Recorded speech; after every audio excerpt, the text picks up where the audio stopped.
Okay, so now we move to section 3.3, the differentiation rules. Okay, so starting from this lecture, and we're going to learn a lot of rules about how to figure out the derivative of certain type of functions. Okay, remember that we talked about how do we define the derivative of a function at a point, and the derivative as a function from 3.1 and 3.2, right? At that time, when we're trying to figure out the derivative of a given function, let's see fx equals x squared, what we do is we apply the limited definition, right? So limit as h approaches 0 f of x plus h minus f of x over h, right? So that's kind of like everything started from there. But starting from section 3.3, we're going to give you a lot of rules that you can directly apply without using the limited definition to find the derivatives. Okay, so let's get started. The first one, which is called the derivative of a constant function c. So as you know that the constant c function, which is a horizontal line, right? Something like this. And you know that any slope of the tangent line on this horizontal line, which is the constant function, and it will always hold 0, right? So this is what I mean here. Okay, so this is a constant function, and you see that no matter which point you take, do you see that the slope of the tangent line for every point it's also 0, right? Meaning the derivative of a constant function is 0. Okay, and in mathematics, especially calculus, we have two very famous constants, irrational constant. One is pi, the other is natural number e. Okay, so you see pi squared is also constant, so the derivative of constant equals 0. And for here, e squared times pi cube, if you take the derivative, again, this is a constant e squared, multiply pi cube is another constant, constant times constant is still constant. If you take the derivative, 0. Okay, so make sure that part will clear. And the second part, second rule, which is very useful and powerful, and as its name, power rule. Okay, it states like this: for any real number n, no matter it's positive, negative, integer, fractions, any real numbers. Okay, so the derivative of x to the power of n equals, again, bring those power in the front times x to the power n minus 1. So it's n times x to the power n minus 1. That is power rule. For example, the derivative of x cubed right here equals 3, right? Bring the power front times the derivative of times x to the power 3 minus 1, which is 2. Okay, so it's very easy. It's very easy to apply, and but it's very powerful. Look at another example here. Let me move to this place. So if I take the derivative of x to the power of negative 2.7, again, in this problem, n equals negative 2.7.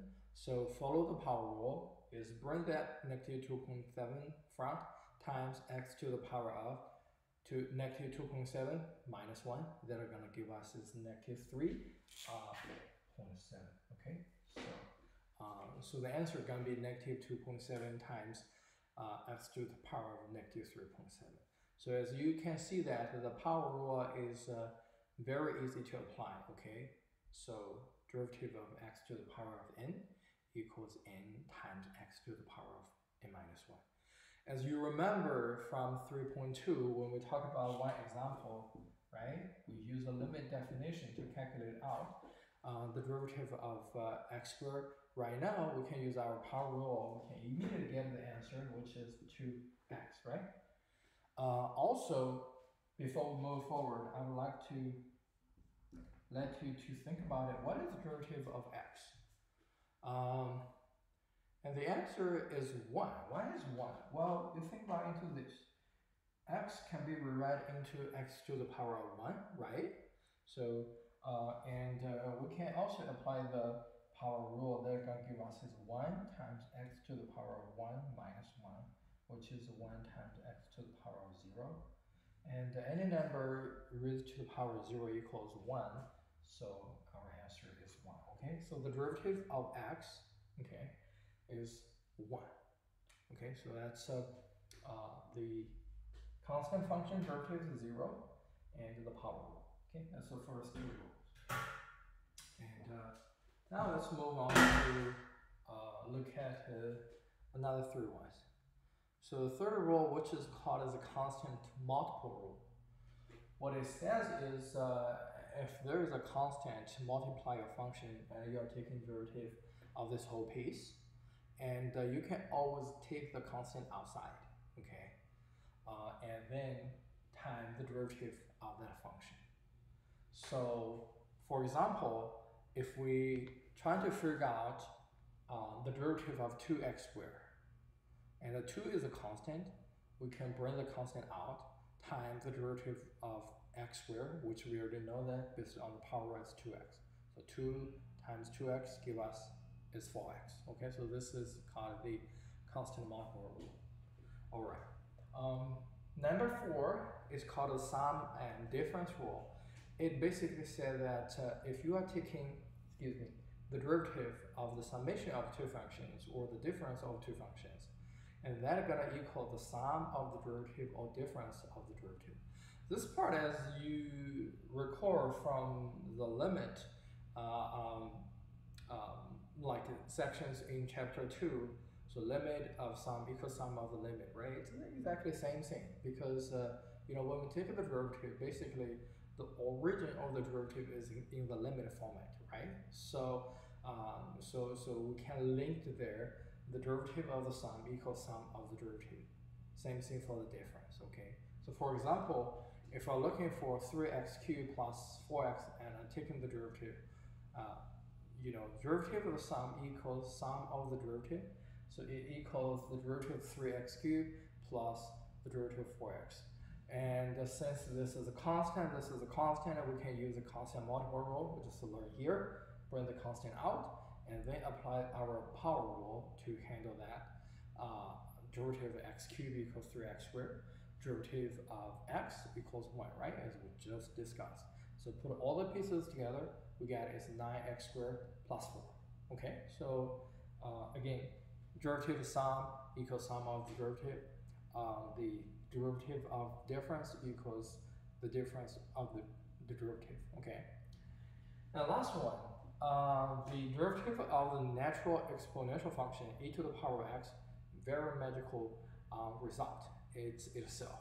Okay, it's itself. There actually has a very I should say logical proof in the textbook. So in 3.3, you are more than welcome to read that. And but I'll just give you this result: derivative of e to the power of x equals e to the power of x itself. That means no matter how many derivatives you take, it's still itself. Okay.